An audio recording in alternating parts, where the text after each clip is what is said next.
na kutandikwa tulitandikwa. Millennials kutandikwa na tulitandikwa. I have just remembered, like, the other day I was thinking why our parents were so harsh. Walikuwa na hasira tena sana. To be honest, they had really many children. Right now, you are there complaining about your child or children, and there may be 2 or 3. Parents to millennials had like 6, 7 or more children in the house. The income was not all that. Yet we got opportunities to go all the way to university, whoever wanted to. Whoever stopped on the way, that was mostly because they didn't want to move ahead. Now picture this. Your parents have 6, 7 children in the house. Rather, let's think about the mother mostly. Our parents those days, they really thought of marriage as the it. It was really a big deal to be married and stay married. So picture this, you are a mother of 6 children, and then you have to welcome another 1 or 2 children who are there because of your husband's secret relationships. And you have to hold fort, you have to make things work out for all those children so you are able to keep your marriage. You don't have enough money to raise these children. All of them have to go to school, all of them have to be dressed well. If they have any medical emergencies, they have to go to the hospital. Basically, everything that children need. And then comes you, young millennial child. Picture this, it is December and you are outside playing. You know very well that at a certain point of time you're supposed to be in the house. Basically what our parents used to say, may darkness and you not meet outside, if you know what I mean. Again, I was a stubborn child, let me just say it there. It wasn't deliberate, I've always been extroverted, and that extrovertedness has gotten me in a lot of trouble, starting from when I was a child. So once upon a time, I was at a friend's house and I knew darkness was coming and I knew I had to get back home. However, just as I was trying to get out of the house, a big brother to my friend, he used to live and work in China, came in with a big dollhouse. In those days, those are things I had never seen. I was not used to seeing. As a child, of course, you're wowed. You want to see how it looks, you want to see how it operates, you want to see, you want to be part of that game. Where, as we say, Gafla bin Vumbi. The night is there, time has already passed, and then you've seen the dollhouse, you've enjoyed, now it's time for you to rush. Those days there were no mobile phones, so it's not like you can tell someone, please call my mom and tell her I'm in this house, no? So now you're rushing home. This is 24th. When we were kids around that time, 24th, you were supposed to eat your dinner very quickly, you clean up, and then you can go to church for the Christmas Eve service. But now, please remember, I've not been home from my play for that day. So I'm rushing home, it's already late.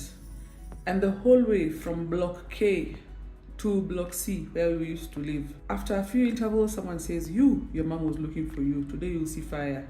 Then you just say, yeah, we'll explain. Then you walk. After a few, someone else tells you, where? Mama Ako has been looking for you.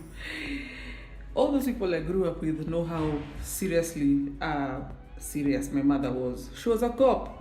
I'm KC, I'm SDA cop, with 7 children in the house, so you can imagine how much stress she had already. Now I'm there stressing her. I'm nowhere to be seen, no one knows where I am. And then you're showing up at night as if you are the parent. So as a child, all that fear makes you think even more stupidly.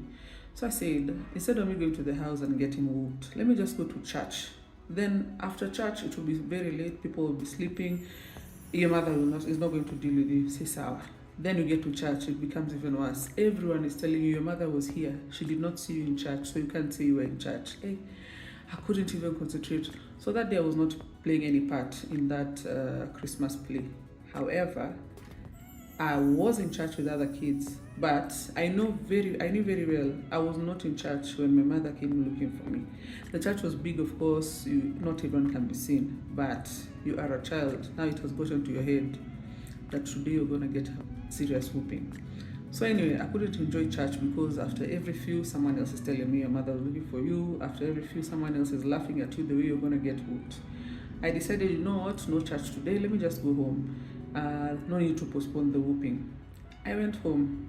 Hey, let me tell you, there was a stool that was broken. I can't remember why it was broken. That one leg of that stool is what was used to whoop my ass.